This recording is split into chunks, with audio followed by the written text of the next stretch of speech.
지금 세월호 특별법 등 여야 협상이 중대 고비를 맞고 있습니다.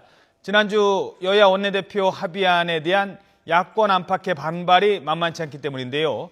여야는 실무협상과 원내대표 회동을 이어가면서 추가 협상을 진행하고 있습니다만 과연 성과를 낼 수 있을지 현재로서는 미지수라고 합니다. 먼저 국회 연결합니다. 김웅래 기자.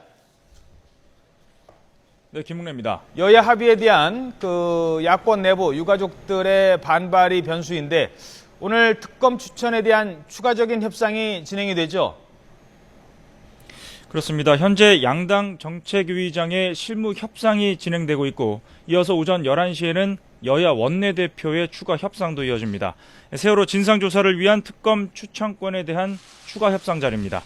이미 여야는 지난 7일 특검 추천을 현행 법대로 하기로 합의했습니다.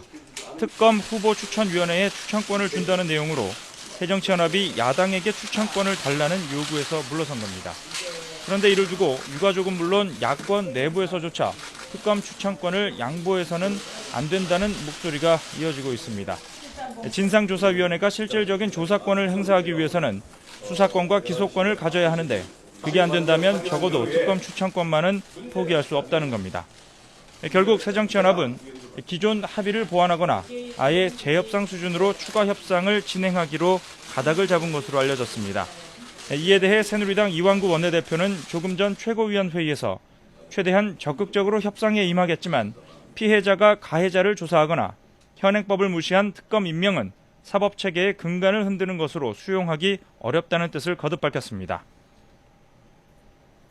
네, 세월호 청문회 증인 채택 역시 지금 난항을 겪고 있죠? 그렇습니다. 야당이 요구하는 세 사람을 증인으로 부를지를 놓고 여야는 아직도 결론을 내지 못하고 있습니다. 새정치연합은 청와대 김기춘 비서실장과 정호성 제1부속실 비서관, 유정복 전 안전행정부 장관을 반드시 증인으로 채택해야 한다고 주장하고 있습니다. 참사 당시 박근혜 대통령의 행적과 정부의 조치사항을 점검하기 위해서 이 세 사람을 반드시 불러야 한다는 겁니다. 하지만 새누리당은 중복조사와 국가안보를 이유로 반대하고 있습니다. 조금 전 세월호 국정조사 특위 여당 간사인 새누리당 조원진 의원이 기자회견을 열었는데요. 조 의원은 세 사람의 증인 채택 여부는 새정치연합 문재인 의원과 송영길 전 인천시장에 대한 증인 채택과 결부된 만큼 이 논의를 뒤로 미루고 이미 합의한 증인과 참고인부터 불러 청문회를 진행하자고 제안했습니다. 청문회가 18일부터 나흘 동안 진행되는데 18일 청문회를 진행하려면 늦어도 오늘까지는 증인과 참고인들에게 출석 요구를 해야 한다는 점을 감안한 겁니다. 이에 대해 국정조사 특위 야당 간사인 새정치연합 김현미 의원은 이전 정부의 책임을 묻기 위해 문재인 의원을 부르려면 이명박 전 대통령도 불러야 한다고 맞불을 놨습니다. 결국 여야 모두 증인 채택에 대한 입장이 확고한 만큼 합의를 이루기 어려운 상황인데요. 문제는 증인 협상이 특검 협상과 연관돼 있다는 겁니다.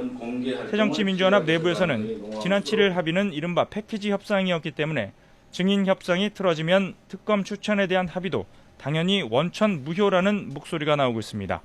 박영선 원내대표도 조금 전 원내대책회의에서 세월호 국정조사 청문회가 진행되지 않으면 진상조사위원회로 나갈 수 없다며 청문회 증인 협상과 세월호 특별법 처리를 연계시키겠다는 방침을 분명히 했습니다. 여야가 오늘 협상에서 성과를 내지 못하면 청문회는 물론 특검 문제를 포함한 세월호 특별법 처리에도 차질이 불가피한 상황인데요. 새정치연합은 오후 3시 의원총회를 열어 오늘 협상 결과를 토대로 당내 의견을 수렴하고 향후 협상 방향을 논의할 예정입니다. 기존 합의를 지키느냐 여부가 결정될 새정치연합 의원총회가 결국 세월호 전국의 분수령이 될 것으로 보입니다. 지금까지 YTN 김웅래입니다.